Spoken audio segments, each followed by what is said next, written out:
మాట్లాడుకోబోయేది సింహరాశి వాళ్ళ గురించి. సింహరాశి వాళ్ళకి ఈ సంవత్సరం ఎలా ఉండబోతోందో చూద్దాము. ఫస్ట్ దానికి సంచారం అనేది మాట్లాడుకోవాలి. అంటే ప్లానెటరీ సంచారం, గ్రహ సంచారం ఎలా ఉందో చూద్దాము. చూసామంటే 7వ ఇంట్లో మోస్ట్ ఇంపార్టెంట్ అంటే 7th లార్డ్ 7thలో ఉన్నారు. అలాగే కర్మకారకుడు, మనకి ఆయుకారకుడు కూడా 7thలో అంటే ఓన్ హౌస్లో ఉన్నారు. అలాగే 8వ ఇంట్లో ఏమో రాహు సంచారం జరుగుతోంది. 9వ ఇంట్లో మనకి గురు సంచారం ప్రస్తుతం ఉంది. అదే మే 1 10వ ఇంట్లోకి వెళ్తుంది. అంటే కర్మకారకుడు అంటే మనకి కెరియర్ చాలా బాగుంటుంది. ఈ సంవత్సరం అంతా సింహరాశి వాళ్ళకి చాలా చాలా బాగుంటుందనే చెప్పుకోవాలి. కానీ 2వ ఇంట్లో కేతు ఉన్నారు.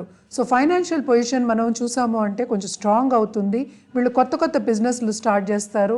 ఎప్పటి నుంచో అనుకున్న ఒక పని కూడా వీళ్ళు చేస్తారు. అలాగే వీళ్ళకి ఏంటంటే వాళ్ళకి ఏదైనా మొత్తాదు రావాలి, వాళ్ళకి లోన్ రావాలి, బిజినెస్ విస్తరించాలి అన్నప్పుడు ఆ బిజినెస్ లోన్స్ కూడా వస్తాయి. వీళ్ళకి టైంకి అందుబాటులో ఉంటాయి, డబ్బు అందుబాటులోకి వస్తుంది.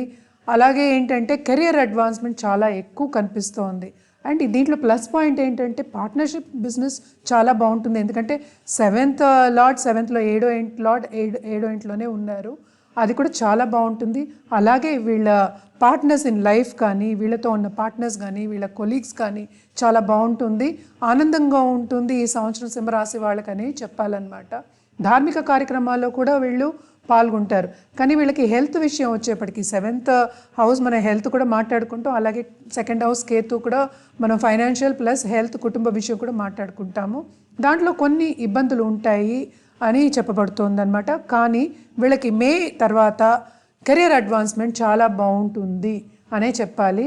అండ్ ఆల్సో వీళ్ళకి ప్లస్సే అవుతుంది. అంటే ఏంటి, ప్రమోషన్లు వస్తాయి. అలాగే సంచారం జరుగుతుంది. వేరే దేశానికి వెళ్ళాలి అనేవాళ్ళు, ఇక్కడే ఉండిపోయి స్తంభించి ఉన్న వాళ్ళందరికీ కూడా వీసా అనేది దొరుకుతుంది. అంటే ఏంటంటే వాళ్ళు వెళ్ళే ఛాన్సెస్ ఎక్కువ కనిపిస్తున్నాయి ఈ సంవత్సరం. అది మే తర్వాత అన్నమాట. అలాగే మనం చూసామంటే ప్రధానంగా 7th హౌస్ గురించి మనం మాట్లాడుకుంటున్నాము. పార్ట్నర్షిప్ బిజినెస్ చాలా బాగుంటుంది. వీళ్ళు విస్తరిస్తారు. అలాగే కొత్త బిజినెస్లు కూడా స్టార్ట్ చేస్తారు. అలాగే ఏంటంటే వీళ్ళు లైఫ్ పార్ట్నర్స్ ఉంటారు కదా, వాళ్ళకు కూడా చాలా బాగుంటుంది. అలాగే కొత్తగా పెళ్ళి కావాలి అనుకునే వాళ్ళకు కూడా మంచి ఛాన్సెస్ ఉన్నాయి ఇప్పుడు. అది కూడా చూసుకోండి మీరు కొంచెం జాగ్రత్తగాను. అండ్ ఆల్సో ఏంటంటే మనకి లైఫ్ పార్ట్నర్స్ గురించి మనం మాట్లాడుకుంటున్నాం కనుక వీళ్ళ లైఫ్ పార్ట్నర్స్ అందరికీ వాళ్ళు బాగా విస్తరిస్తారు, వాళ్ళు బాగా పైకి వస్తారు. ఎస్పెషల్లీ ఈ రాశిలో ఉన్నవాళ్ళు, అది ఆడవాళ్ళు అవ్వచ్చు, మగవాళ్ళు అవ్వచ్చు. అలాగే పిల్లల విషయానికి వచ్చిన తర్వాత వాళ్ళు కొంచెం ఇబ్బంది పెట్టడం అనేది జరుగుతుంది. అలాగే ఇంట్లో ఉన్న పెద్దవాళ్ళు కూడా కొంచెం ఇబ్బంది పెడుతూ ఉంటారు. కొంచెం వాళ్ళ హెల్త్ అదిను జాగ్రత్తగా చూసుకోవాలి. అలాగే మనం చూసాము అంటే 8thలో మనకి రాహు పడ్డాడు, 7thలో శని సంచారం జరుగుతోంది కనుక వీళ్ళకి కొన్ని అంటే హెల్త్ ఇబ్బందులు అంటే ఏంటి, చిన్న కత్తి పడే ఒక యోగం ఉందని కూడా చెప్పడం జరుగుతోంది అన్నమాట. అంటే చిన్న ప్రొసీజర్స్ జరిగే యోగాలు కనిపిస్తున్నాయి ఈ సంవత్సరం. కానీ ప్రధానంగా మనం చూసాము అంటే ఈ సంవత్సరం వీళ్ళకి చాలా బాగుంటుంది. ప్రీవియస్ ఇయర్ 2023 కన్నా 2024 చాలా బాగుంటుందని చెప్పుకోవాలన్నమాట. అలాగే ఈ రాశిలో ఉన్న మహిళలకు కూడా కొత్త బిజినెస్ అనేది స్టార్ట్ చేస్తారు. ఎప్పటి నుంచో అనుకున్నది కూడా వీళ్ళు ఆ ఐడియా ఉన్నా కూడా స్టార్ట్ చేయకుండా స్తంభించి ఉన్న వాళ్ళు కూడా స్టార్ట్ చేయడం అనేది జరుగుతుంది. అలాగే మనం పాలిటీషియన్స్ పొలిటికల్గా ఎదగాలనుకునే వాళ్ళకన్నీ ఈ సంవత్సరం బాగా ఎదుగుదల ఉంది అని చెప్పడం జరుగుతోంది. ప్రధానంగా ఈ సంవత్సరం 2024 సింహరాశి వాళ్ళకి బాగుంది, అనుకూలంగా ఉందని చెప్పాలి.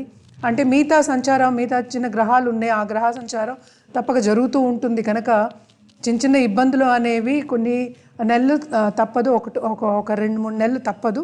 అది కాకుండా చూసామంటే జనరల్గా అయితే ఈ సంవత్సరం చాలా విస్తరిస్తారు, బాగా పైకి వస్తారు.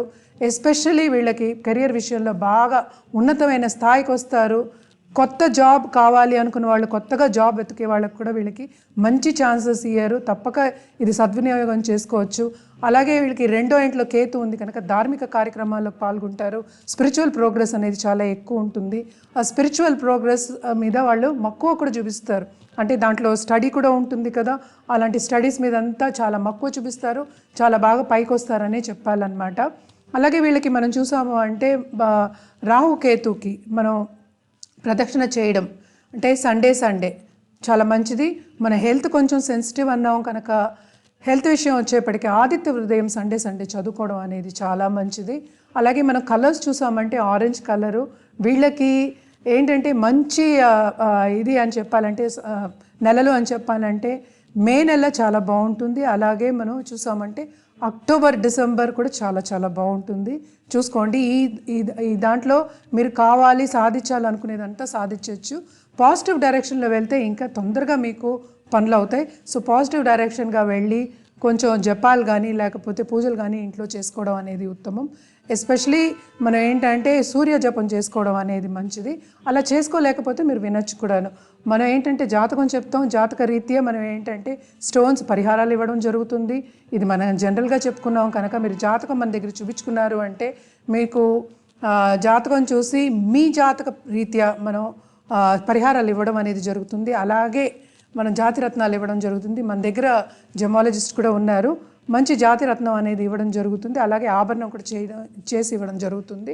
తప్పక కింద స్క్రోల్ అయ్యే ఈమెయిల్ ఐడికి కాంటాక్ట్ చేస్తే అన్ని వివరాలు చెప్పడం అనేది జరుగుతుంది. తప్పక సంప్రదించండి.